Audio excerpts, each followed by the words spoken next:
This podcast is sponsored by YRC Real Estate Group, offering a tailor-made service, versatility and expertise for all your real estate needs. Are you thinking about selling, buying, investing or having your properties managed? For more information, check our website, www.yrcrealestategroup.com. We are passionate about real estate and we love to support local businesses. We hope you guys enjoy the podcast. Cheers. All right. Welcome, guys, to episode 48 with Spencer McGillicuddy at Grey Recruitment. We'll have to double check the 48, but I'm pretty sure it's 48. We're not sure what episode, but we're pretty sure. But welcome, Spencer. How's everything going? Great, everything's good. Thank you. Nice. Yeah, thanks for coming on. Yeah. Thanks for having me. Yeah, we booked it like pretty far in advance, and then we were looking at the calendar, like, Spencer's this week. So that's why I followed up with you earlier. That's all right. How's the move to Calgary? You guys moved here a couple of years ago? A year? Less than a year. Less than a year, in August of last year. Yeah. Yes. Good. Yeah, we love it out here, so it's great. Yeah, because you guys were originally from Toronto. Originally from Toronto, did a short stint on the East Coast, and then moved here. Yeah, you guys did a good shift. Yeah. Yeah, weren't you guys like on an island or something? Halifax. On the ocean front, but Yeah. not quite an island. But, yeah. Like pretty far out from the city though, right? Yeah, it was kind of in between Halifax and Peggy's Cove, so about 20 to 30 minutes outside the city. Nice. Yeah, that was a nice house. It was, but I like living in the city more, so we're happy. Yeah. Yeah, I remember seeing the photos of it. It was pretty sweet. Yeah, it was like out in middle of nowhere, kind of. Yeah, large property. It was almost 2 acres, but Yeah.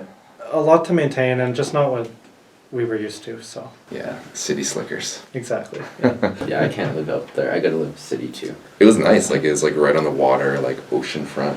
So, but yeah, I guess I enjoy the city as well too. Yeah. Beautiful place to visit. Yeah. Well, I'll have to go visit. But yeah, let's jump right into this, to your business here, Grey Recruitment. Yep. Tell us about it. Tell us how you got started into it, and what exactly what you do, I guess, like. Sure. Yeah, and how long you've been into it, and how's it going right now? Yeah, so I think starting with maybe how I got into it, I'd been in the recruitment industry for a number of years, about 10 years, maybe taking a step back from that. What Grey Recruitment does, obviously, is recruiting, but more specifically in the technology space. Mm-hmm. And that was, since university, the space I was always in, recruiting for software engineers and development managers, both in the agency side and internally for large enterprise companies. And then over the years, it got to the point where I was building up a large network, and I had always thought about going out on my own and starting a business and working with clients. And really, I would say it was my wife pushing me to do it for a number of years, and then also a mentor that I have in the technology space, and decided to just jump in. The timing was right, and so we started that in early 2021. So Was that around the time that we met? roughly, yeah. Yeah. A few, maybe 2 or 3 months before. Yeah. Crazy. Yeah. How does someone get into the recruitment space? Because is that like something you have to go to school for? Like how? Like I don't think there's a course Yes for it. and You know, no. right? Yeah, right. Exactly. I would say. And like, what were you doing before that? I guess. School. I got into recruiting straight out of school. I would say there's no real course for it in the same sense that for most business-related roles, it's kind of a broad. I mean, I graduated with an honors in business administration, and then I majored in management and labor relations. So I knew that I always liked the labor relations side of it, and then out of school, obviously, was applying to various different jobs in both sales, recruiting, and a few different business realms, so to speak, but ended up in a software recruiting role and stuck with it and really enjoyed it. So Yeah, that's a good field to be in, because I mean, like everybody's looking for that right now. yeah, it's interesting in the sense where even companies that aren't traditionally tech are now needing that online presence and needing to be more technology focused, so it's growing industry for sure. Yeah.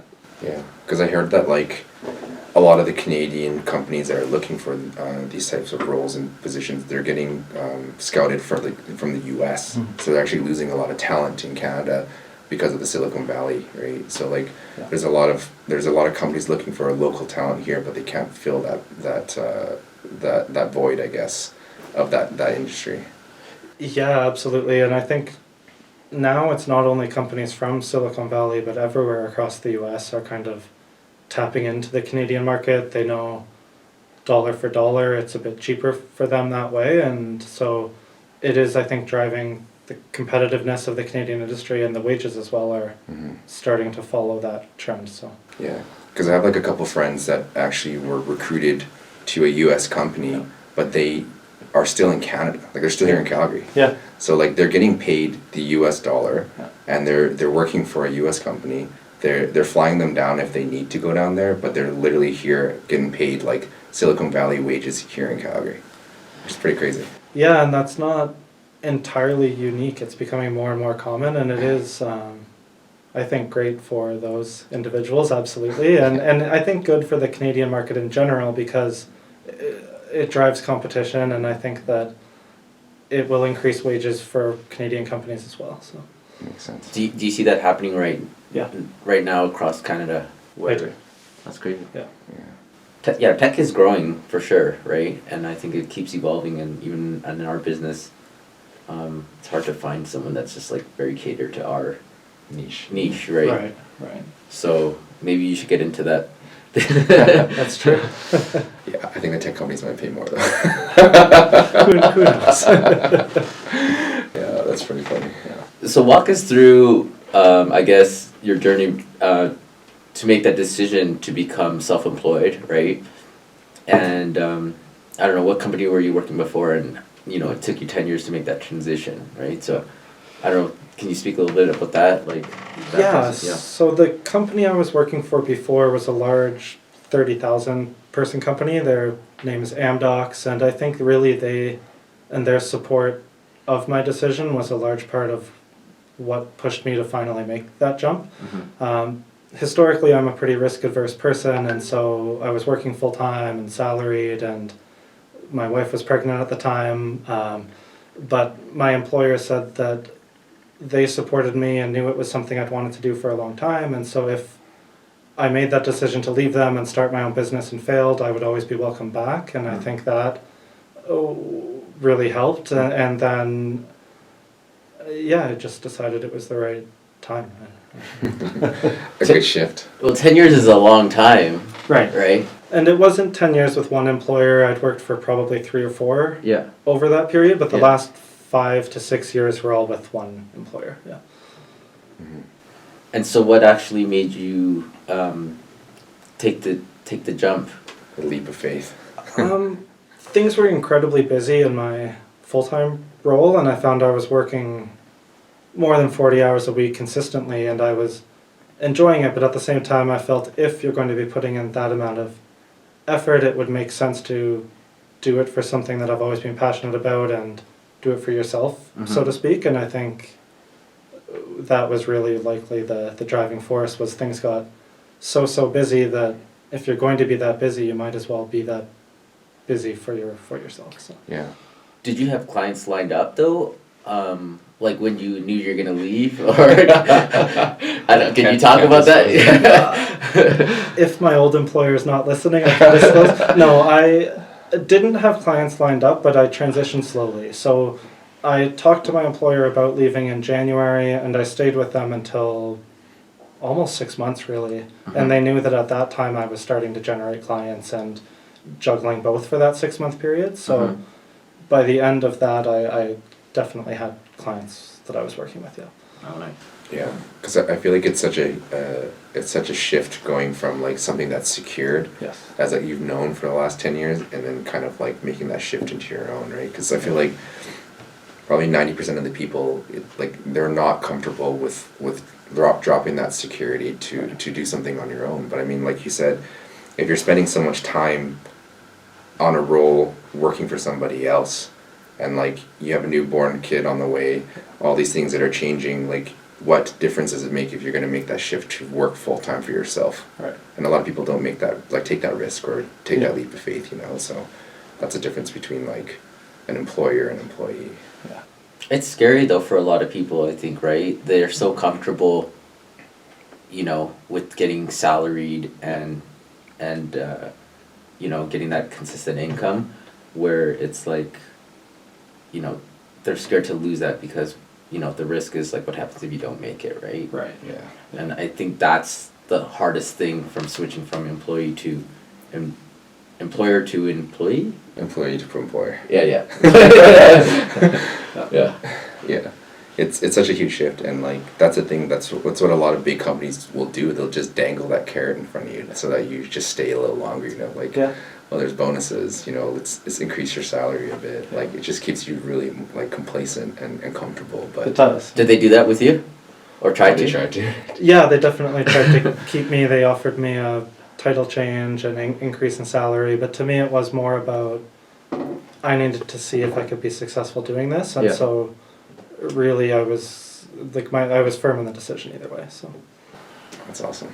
Tell us exactly, I guess, if you could explain more exactly what you do yeah, and how you get paid and actually how you generate business for the recruitment, because I'm still not very clear on how sure. that whole Recruitment works. recruitment works. So a client, which could be a 10-person company or a 30,000 person company, would be hiring typically for software engineers. So we'll say software engineers, and they likely will have tried to hire on their own first and maybe being successful, but maybe not hiring either enough people to deliver the project or hiring fast enough to successfully deliver the project. So then they will contact our company to act as a recruitment partner and begin searching externally for that role. So I use LinkedIn a lot, and send messages to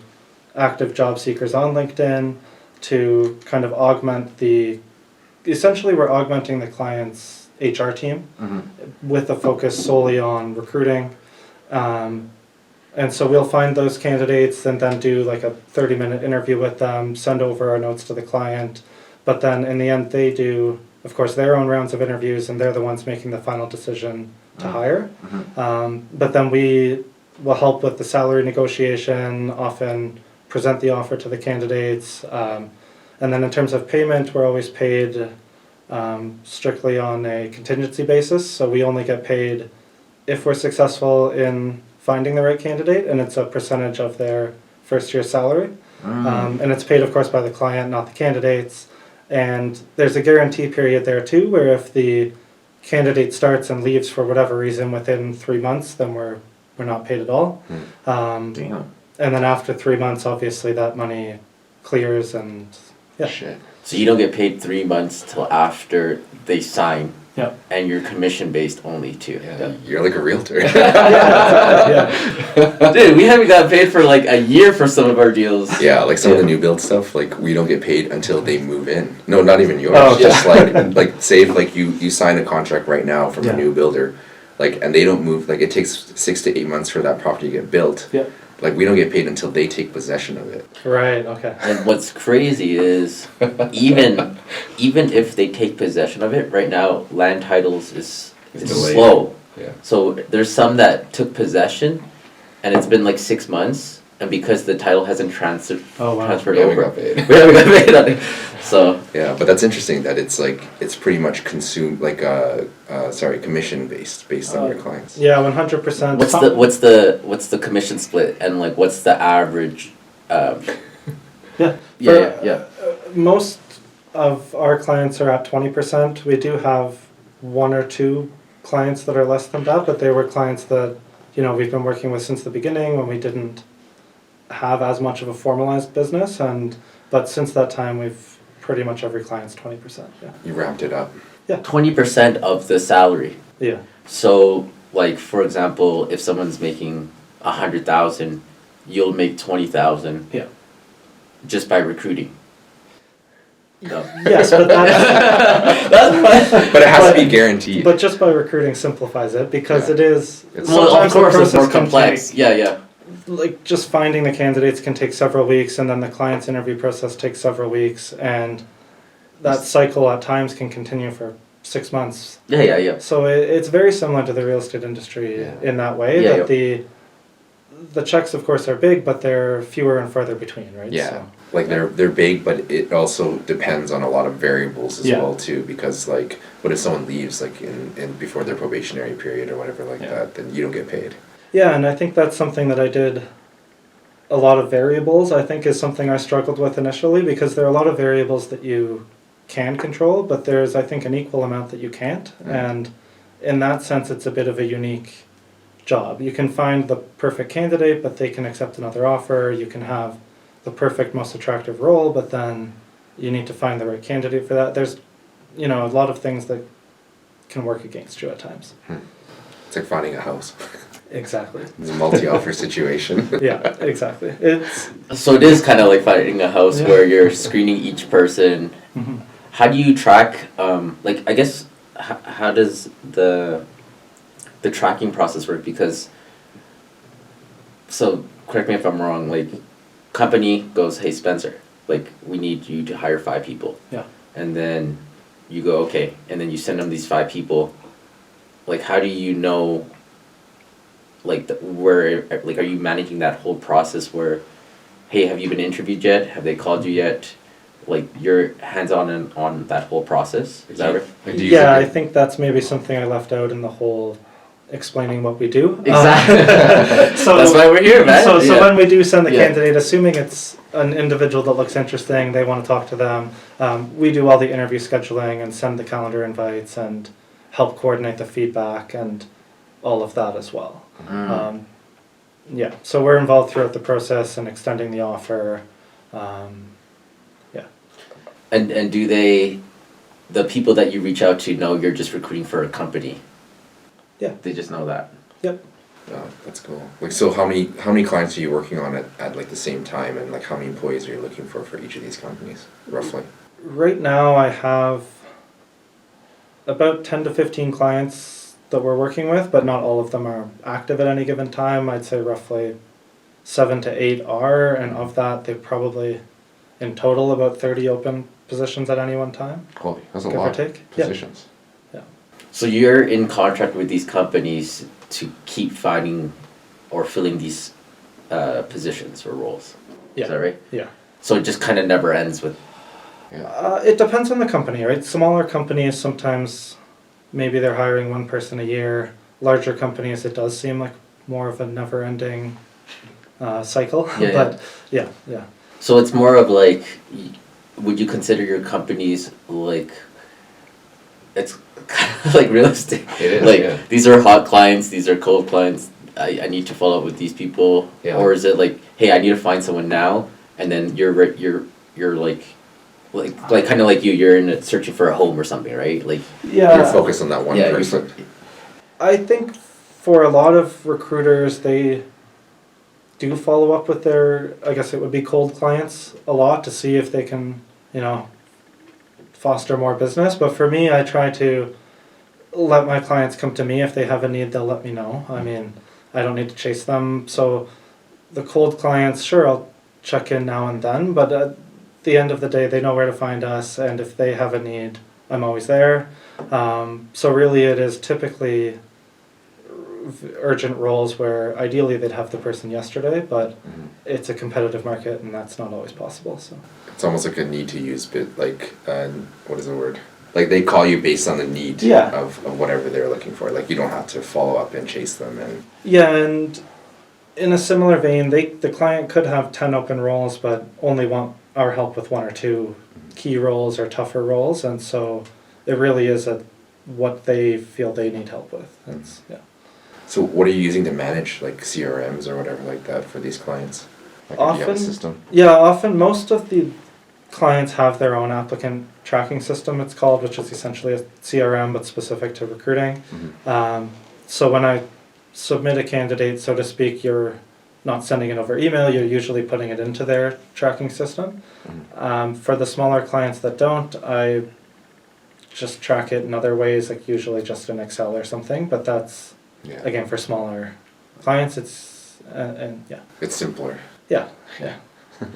Dude, recruiting, I think is hard because like even us to find the right people too. Yeah. Like we find, like for me, it's like we're trying to find a property manager, right? Yep. And I just went on LinkedIn today, and I'm like, this is a nightmare. It's interesting because it can be a nightmare for different reasons. Like Yeah. either there's not enough people, or sometimes there's just too many, and that's a nightmare too. Yeah. I don't even know where to begin. What advice would you give for us if we're looking for like a PM? Like, we were thinking about Indeed, but I'm like, that I don't like to use Indeed. Because we're looking for like a junior property manager that is like just starting their business, but like we don't know where the fuck to look. I think if you're looking for truly junior and just starting, look at any of the universities and build a relationship there and see if they have. No, but business see, it's grads different or- because people that do the PM, like property management or Yeah. real estate, they're not from university. Yeah. So they had to go actually through RECA, which is like the governing board for realtors. Or I knew realtors did. I didn't know property managers did as well. Yeah, you Yeah. have to be Okay. licensed. Yeah. Okay. Like you have to go through the same process of getting licensed as a realtor as you do for property management. It's just a different specialization at the end. So you should be able to search on LinkedIn then for the license itself, and then you'll probably get tons of people locally, but then segment out based on years of experience and start there. But I saw a bunch of people, but they're already working for companies. So do you recommend just me messaging them directly? Headhunting them. Like, Yeah. yeah, Yeah. Yeah, I the was best actually people thinking typically would be working somewhere, right? If, Yeah. Yeah.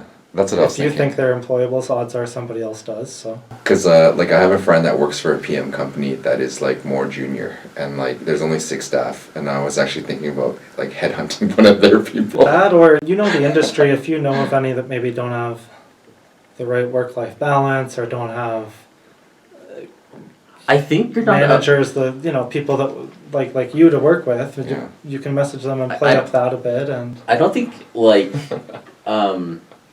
I gotta look into this because I don't think you're allowed to market or recruit. From someone else's from company. someone else's brokerage as per RECA guidelines. I have to double check this. Yeah. Well, if they don't know, I'm just joking. is that directly like could you find a real estate focused recruiting company and Right there, right in front of me. New division. No, I think I gotta look into that because I did see somewhere where It's like a non-compete. it's a non-compete or something like non-solicitation. yeah, like you're not allowed to call other brokerages, realtors, and try to recruit them. Oh, we get that all the time. But it's not the broker; it's the realtors, and you're talking about EXP, right? Well, you're the broker, so I'll go do it. Yeah, you could. I can't, right? Yeah. Because broker to broker, I think there's something in there. I gotta Yeah, double check. That makes sense. But yeah, there's a lot of like. Or you could just message them and say, hey, Want to go for a couple? our company's hiring, do you know of any, and hint Do you- that you're asking about that. Oh yeah, but, that's a good way too. like I'm asking for a friend, but Yeah. but you're not. But you're not. Yeah, that's the tough part. Like we're always trying to figure out how to fulfill these roles that we need, right? Because we are starting to see the business grow. Like I'm sure you've seen the business grow from since we started, right? Oh yeah. So like we're trying to fill these roles, but then we're like, where the fuck do we look? Yeah. Do you know what I Yeah, mean? yeah. And it's tough because there's not a lot of resources that we can use in our industry for that. So we're kind of like word of mouth type of thing right now. Yeah. Let me know what company, I'll send some messages. Sounds good. We don't even know. I do. I have one. Yeah. Okay. Tell us about your company from when you first started to where it's at now. Yeah. So Because you're still very new, but I feel like you're very experienced because of how long you've been in the industry. But how is it for when you first started and where it's at right now? other than a lot busier, I would say it's similar. Mhm. Like we started the recruitment industry, I'm not sure if it's the same as the real estate industry, and that a lot of recruiters are extremely transactional, they're not very personal, it's not Yeah. the Mhm. best experience. Yeah. So when we started the business, we always said we're only going to take on what we feel we can serve properly, Mm-hmm. and not spread ourselves too thin. So in that sense, I feel it's busy, but it's a lot of the same, right? And I feel we focus on processes you can replicate, and so it's busier. There's more clients, but at the end of the day, it's the same business. Is it all referral based for you? And is Yeah, it we just haven't- you? Do you have other employees? It's me and one partner today. We Mhm. are looking at hiring other employees, but then that changes the business model a little bit and changes, I guess, again, just wanting to make sure that we do build it with the same value and quality. Mhm. And so that's likely why we haven't hired more recruiters for our team internally.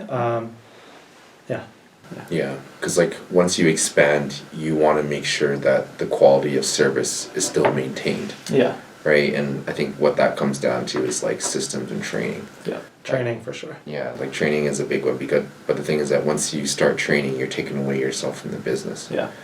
So that's a tough part. Because is there ever like a down period for you guys or like a slow season? There hasn't been yet, Yeah. but at the same time, the business isn't entirely super mature, and a year and a half isn't the longest sample size when the market's been great. Like Mhm. I'm sure there will be slow periods, but not yet. Yeah. Well, it sounds like you got in knowing what you were doing, right?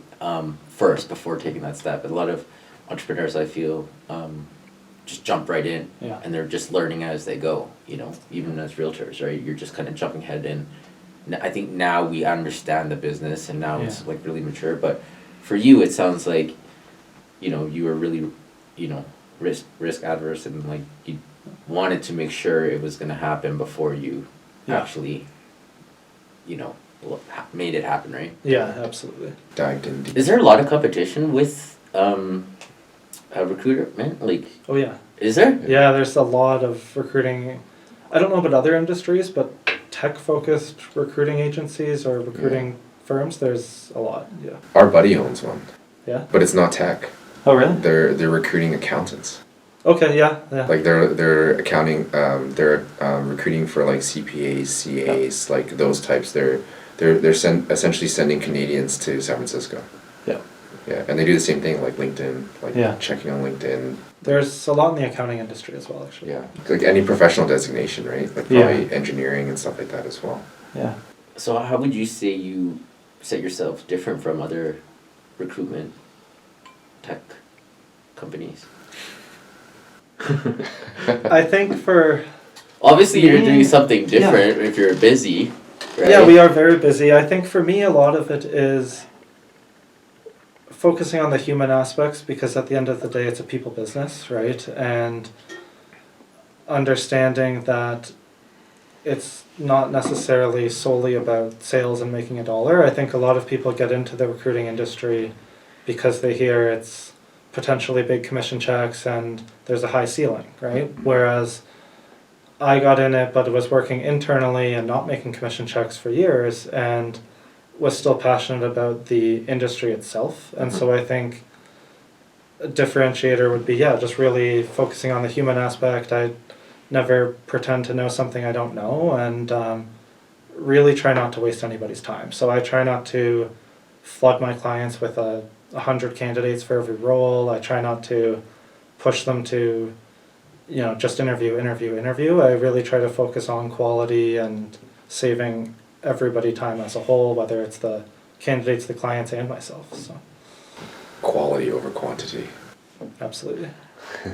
I think that's what like sets like a difference between like transactional and relational, right? Relational is like longer term. Yeah. If you get transactional and convert it to relational, that's amazing too, right? But yeah, I think it's like people see business and sales just like in and out. Yeah. They just want that quick thing. But if you're looking long term, it's always relational that lasts the longest, right? And that's That's how we run our Yeah. business. Yeah, absolutely. Like you want to maintain the longevity of the business, right? Yeah. So, but yeah. not everyone's like that. So you're busier now than you've ever been. Yeah, absolutely. If I wanted to, I could probably work 24/7. Really? But I don't want to. I don't think anybody should Work-life want to. balance, But yeah. but it's that busy, yeah. And you haven't even thought about hiring someone or recruiting someone yourself? Definitely thought about it, but I think don't want to grow too fast. Or, yeah, just staying focused. Well, yeah, you're on still quality. early, a year and a half, right? Yeah. But I mean, for you, if you could work 24/7, like that's crazy. Like I feel like I'm tapped out, and we're working like 16 hours a day, right? Yeah. Yeah. And I'm like, dude, this is crazy. It's tiring. Yeah. But I think it's similar in the sense where there's no end to the job, right? Yeah. Whereas if you have somebody close on a home, I'm sure you jump right to the next one, right? Where it's the exact same. If I fill a role, well, now I'm just thinking about the next one. Like there's no real end It's true. to it. So How are you getting these companies though? Are you reaching out to them, or were these already someone you're working with? Like, how are you growing it? And- all through our network. So started with a client or two that we had not known just through working in the industry for years, and then through word of mouth and hiring a few people for them, and then they'll have a friend who owns another company. So really just word of mouth. We haven't done any active sales to generate clients. It's all word of mouth. Yep. No marketing.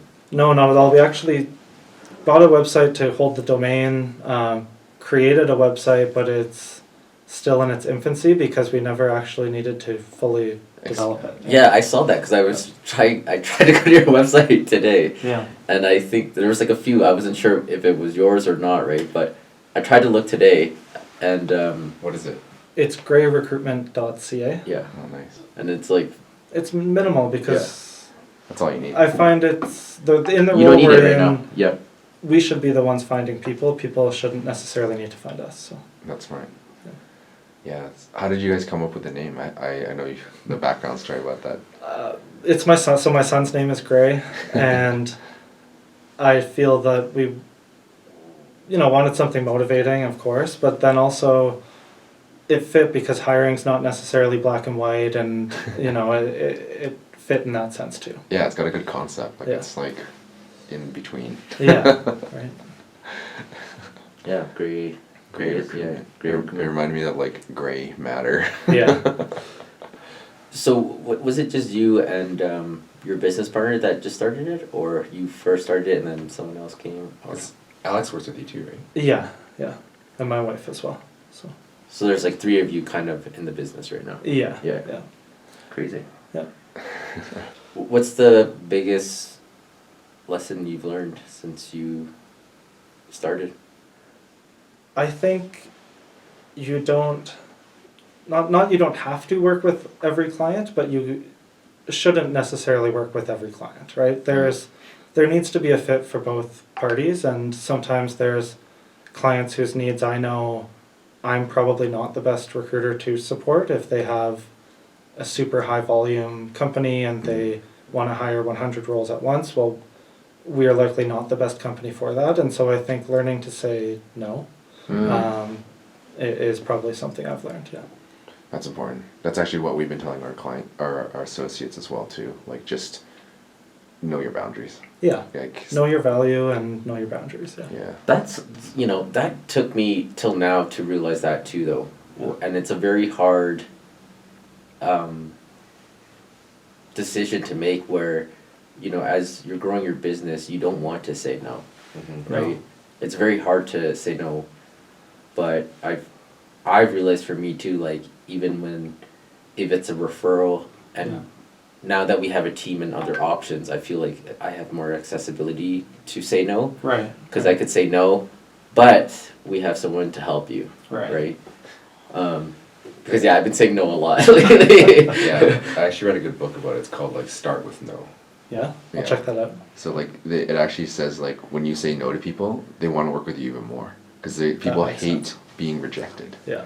So they're like, oh fuck, like this guy doesn't want to work with me. It makes them want to work with you even more. Yeah. But so then that way you can kind of create, like you kind of have an edge on the negotiations and stuff like that when Yeah. you start with no. Check it out. Yeah, I will. Yeah, I haven't read that yet. You should. Start with no. Yeah. It's about setting boundaries Okay. with people. I will. I'll pick that up. Any advice you want to share for people in the recruiting business if they're starting out? Yeah, I think the biggest thing is always be learning. I think that in the technology space itself, tools and technologies and the language of it changes so often that you can't really be set in your ways. But I think if you're going to be a recruiter in the technology space, because of that, it's important to build relationships not only with other recruiters, but with technology professionals as well. So I think that through my years as a recruiter, I have built relationships with software engineers and development managers and learned a lot more from them about the industry than I ever could from a technical recruiter, because they see it in a different way than I see it myself. Mm-hmm. So I think that's important for any new recruiter. Yeah. So you like go to the source for the information of like what they're looking for, like what the niche is for them. Yeah, in those roles. and really just to understand the tools and the terms and the terminology. And if you don't understand it, it's okay, because you're not. So I recruit for software developers, but I'm not a software developer, never could be, and that's okay, right? So I think it goes back to knowing your limits in a way. Yeah. Yeah, like, when you're this question is coming to my mind. When you're recruiting too, they have to stay a year with that company. Minimum. Or? Minimum. 3 months. 3 months minimum. Yeah. It's a probationary period. Yeah, essentially. So after 3 months, and they leave, you still get paid. Yeah. And then. Because it's the flip side of, if it hasn't been 3 months and they leave, we don't get paid. Oh. So. And does that happen a lot? Not a lot, and I think it's something that if everything is done right, and I guess when I say done right, open communication from all sides, Yeah. it happens less. So if clients are upfront about, not every company's perfect, even great companies have issues, and I think if clients don't hide those issues throughout the interview process, then the candidates can come in truly knowing the good and the bad, and then... What do you mean, like, issues? It really depends, right? Like, Yeah. I think certain companies, maybe they're a small startup, and so you're working a bit more than 40 hours a week, right? Mhm. And maybe other companies, on the flip side, are a 30,000 person large enterprise, so maybe the issue, so to speak, there's a bit more red tape to doing things your own way, there's a bit more processes and policies in place, and it really depends on the company, but I think in general, as long as... So you're really getting into the details of the job that you're finding for these people. Yeah, and I think you have to, because it's, in my view, along with buying a house, one of the most important decisions someone will ever make is where they'll work, right? Mhm. So it's not a fast cycle, right? It's a slow decision-making process for all parties, and I think that you need to think about the details. Yeah. It's like when you're applying for a role in a company's website or whatever like that, and they have like very clear like qualifications, Yeah. like this is the role, the job, all these things, right? Like, there are very clear guidelines of what someone is looking for, because if you don't have that clear, then how is someone else supposed to apply for that position if they don't even know? Yeah, exactly. And I think that's something that we need for that. Like, we don't even fucking know. Probably. Not probably. It's like exactly like today we're talking and we're like, yeah, we need a PM, and Dave's like, yeah, just put it on Instagram. I'm like, well, you're not even clear. We're not even clear with what we want, and how many hours and what the pay is and what the role is. Like, we can't just put it out on Instagram because like people are gonna inquire about it, and then it's just like we don't know yet, you know. Send us your resumes. Yeah. Yeah. Because we actually inquired about that for like a VA position before, and we got like 8 candidates that had sent it in, and they were like super interested in it. But the thing is that like, it's a entry level job. Yeah. Right? Yeah, we did that, and then we had interest, right? And then we realized, we're like, yeah, you actually got to go running around and doing stuff. She's like, well, that's not what you said. It's VA. And we're like, nah, we actually, we need someone on the ground and in Calgary. But we ended up hiring a VA anyways. Yeah, we did. Good. Yeah. So. Yeah, we did hire VA, which is good. But with that one, it was like, you should be living in Calgary, actually, for this to work. Our VA's in the Philippines. Oh, yeah. Yeah. And she's great. Yeah, you should start doing VAs and like recruitment for like Philippines and stuff. Like, I need to know my limits. Yeah. You gotta specialize. Yeah. No, I think when you start recruiting for other time zones, it brings in the additional challenge of time zones, and Yeah. because we're the ones that interview the candidates, schedule interviews, you'll need to be available for all of that, and it makes sense to focus on North America for the For time sure. being. Because like even with ours, like the original VA we had, there was like a fucking crazy monsoon going on in the Philippines, and Yeah. she was just like gone. Yeah.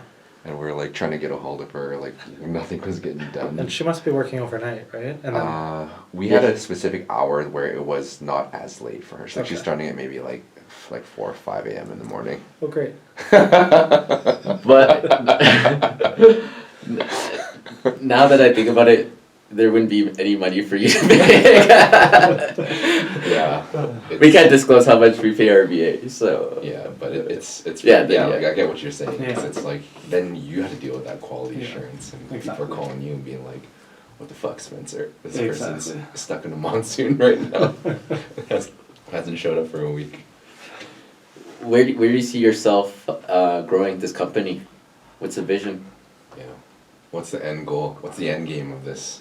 I don't really see an end game for this company. I find it's just going to be more and more of the same. I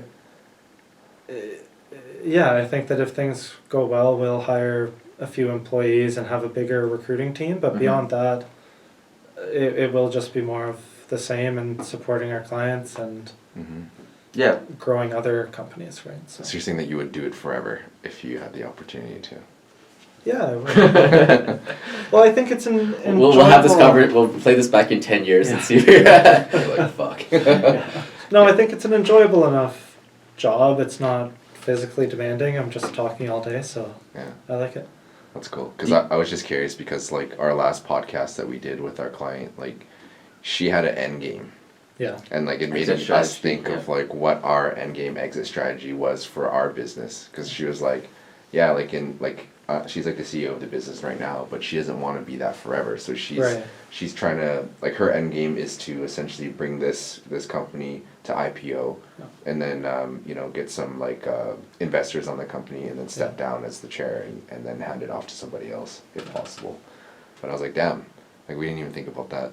Right. Yeah. So I was just I think though when you're like, I think we're thinking a little bit now, but when you're a year in, you're just like infancy. you're like in the zone. You're loving it. You know, you're Thinking about tomorrow, not next year. exactly. Yeah. But as you get busier, which it sounds like you're already tapped out, and if you do want to grow the business, you definitely, I would recommend hire, Yeah. delegate, grow the business, right? I think that's the only way at this point to expand further. Yeah. Yeah. Because like the thing is like you're still, if you want to work, and if you don't want to work and still make money, that's the only way. Yeah. Right. It's just to delegate, and that's what we had to learn too. Yeah, Because that's it's true. like as we grow, we had to delegate because it's like how do you still grow a company without you being here, and it's just only with like support, right? Yeah. Yeah. Support, team, like, because you can't do it all. Like, you only have That's true. 8 hours. I don't know how many hours you're working. Roughly. 12 hours, 16 hours. It really depends on the day. Yeah. And, like, you got a family, you're married, kids. Like, I Yeah. think you kind of have to, like, divide up your time. What's the most best use of your time in a day, right? Yeah, absolutely. Are you mostly recruiting, like spending your days recruiting or finding new business, or recruiting people for those businesses most of your days? About 100% finding the people. Like we really. You really don't market. That's crazy. No. That's That's Yeah. good. That's the Yeah. best. That's the best way, right? Yeah. Working by All referral. referral. Yeah. I have a referral for you, so. See, there we go.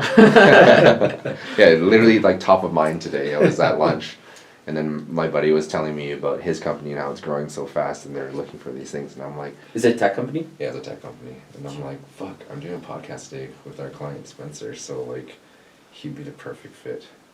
He grew from 25 to 50 in 1 year. And what's the company called? I don't know what it's called. He Oh, hasn't okay. disclosed the name. I'm trying to get on the podcast, Okay. but he's like super private, like doesn't want to talk about it. So I was I like those types of companies. I could help them out. but they Perfect have, like, match. They do like government contracts and stuff like that. Okay. Yeah. So So cybersecurity maybe. possibly. Okay. I like it. Did we ask like what was your biggest mistake? No. Like your biggest lesson, your biggest mistake in the startup? Because I feel like a lot of people, it's a hard one. It's a hard one for me because I feel there haven't been any glaring, huge mistakes. I honestly think not starting it sooner. Oh, Yeah. that's a good one though. Yeah. Well, I think you learned all your mistakes with your previous company, Likely. right?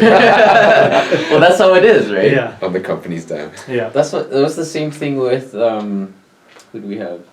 Drillin, right? Like it took him 10 years to start, but then after he started, it was like pretty smooth because he learned on their dime, right? Yeah. Yeah, I think that's a lot of things. Like people, once they actually take that leap of faith and get into it, they're so used to this business anyways, and like they're like, damn, I wish I started earlier. But I feel like things happen the way they happen, like how they're should be, right? Because like even if it was 2 years before, let's say the market wasn't as hot as what it is like at the time that you got into it, like things just happen the way they happen. Like even with me, like I wish I'd gone to real estate earlier, but I chose to go in oil and gas. Right. But the thing is that like, had I not gone to oil and gas in 2012 and went straight to real estate, I wouldn't have any of my oil and gas clients I have now. Yeah.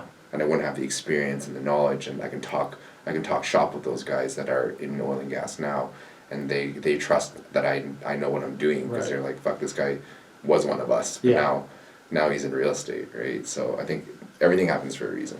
Yeah, that's valid. I guess it's easy to say, I wish we started sooner when you didn't start sooner, but on the flip side, had we have started sooner, we could have been saying, I wish we waited, right? Yeah. So. Because if I got into it when I was like 18, like I wouldn't have known shit. Like no one would trust me. Yeah, the trust wouldn't be there. I think that's a big thing. Yeah, experience and knowledge. I wish I got into it sooner. Everything happened for you the way it happened, right? Yeah. I guess then what advice would you give to, someone that is in a space right now that can't make that decision, that might want to quit their job to branch off and do their own thing? Yeah, I would say hope for the best but plan for the worst. So set yourself up in a way where even if you fail, you have some sort of safety net or you have a plan B, but go for it. At the end of the day, you don't know until you try, and I think everybody should try, but have some sort of plan in place where you're not assuming it will be easy or assuming that you'll succeed. So yeah, it's true, because like that's what they're calling this era after COVID, was like the Great Resignation. absolutely, like people are hating, like they're not happy with where they are and their work and all that stuff. Like I have so many friends that have been calling me and asking me about like real estate. They're making shifts out of their business right now, like the jobs that they're in, because they're like, I've been doing this for so long now and I'm not sure if I love it anymore. So like I just had a coffee yesterday about my friend that's in like iBanking that wants to go into mortgages. Just to have their own structure and their own pay and all that stuff. But it's like a lot of people are realizing time is more important and doing something that you enjoy is better. So like why stay at a job like our parents for like 20, 30 years at the same place that they hate when they could be doing something they actually enjoy, and it's their own thing, right? Yeah, and I think when it's your own thing, you have more control over what you're putting in, what comes out of that, right? Whereas working for bigger companies for a salary, no matter how hard you work, your salary is going to be your salary. You may get a raise next year, but you won't see that immediate benefit, right? And I think when you're working on your own in a lot of different industries, you get to that gratification, and it's a great feeling. So yeah, it's way more fulfilling. Yeah, I could not work for someone. Yeah, just not in my space to work with. Yeah, but some people like it, right? Yeah. There's nothing against it. Yeah. Some people like to work for companies. They like to be in that comfort zone, and they don't want to become entrepreneur. They just like to work for people, right? And that's okay too, right? I think it's just finding what you like to do and being okay with it. Yeah. But I do agree with, since COVID, I think that time where everyone, had time to think about their lives when, everyone had 2 months off, they're like, fuck, that was the best. Yeah. That's when I went crazy on TikTok. I was like, what am I doing with my life? But yeah, like even like family and stuff like that, they're like, is this the long-term goal? Like especially in oil and gas, Like, even though oil and gas is picking up right now, like it's kind of a dying industry, Right. but not forever. But I mean, like people are not like they're not as happy as they were. Right. Yeah, Right. so Do you see Calgary becoming more of a tech hub? Yeah. Like, what do you see about the whole market here? Because I keep hearing it, but I guess you're in it. I do and I don't. I find in one way I see Calgary becoming more of a tech hub than it is. A lot of large companies are showing interest, which is great, but I'm of the belief that tech hubs in general are becoming less and less popular just because of the increase of remote work. mm-hmm. So I think Calgary will become more of a tech hub, but Wait, say that again. Do you think it's tech hubs are becoming less Have a thing. of the thing? yeah, because as more and more employees are working from remote and a lot of large companies are announcing permanent remote, they're starting to give up their offices. I think even this morning or last night, Musk was tweeting about whether or not he should convert Twitter's headquarters To a into homeless shelter. because Yeah. they don't use it. Yeah. And I think a lot of big companies are realizing that remote's the way to go and giving up office space. So. Yeah, because like the lease of an office space is a huge portion of like their Yeah. costs, like Yeah. monthly costs.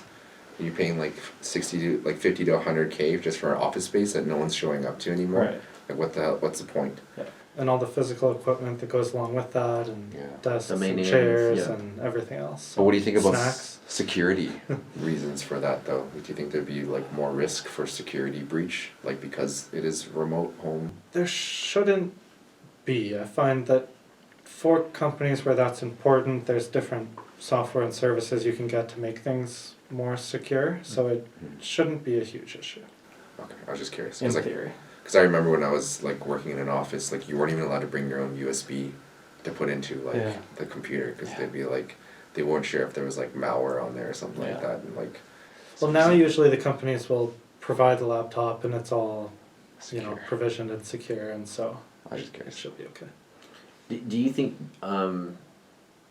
like, I guess, what do you see with people moving to Calgary because it's cheaper, and are the Toronto and Vancouver hiring, and because they could stay at home and work? Do you see those companies just stay there and everyone just could be wherever in like Canada then?